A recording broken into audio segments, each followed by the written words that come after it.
देखा तू सूरज भगवान का पारे पे आ गए। चला चल जा गेहूं कटाई।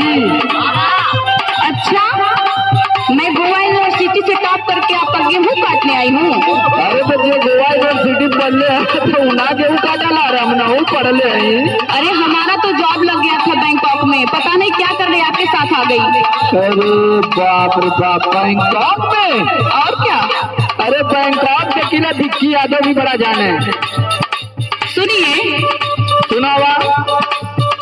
करके नई हर से आई थी बीटेक बनम, करके नई हर से आई थी बीटेक बनम, पर गई मैं गेहूं काटते काटते।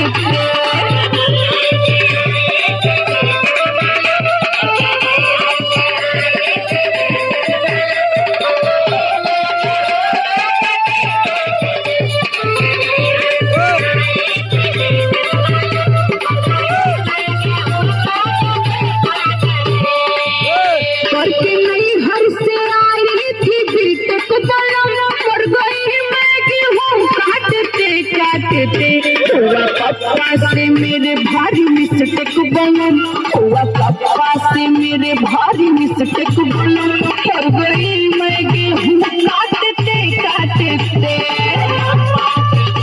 समझ में आ रहा है ना? खूब समझ में आवत है। तो क्या समझावत है?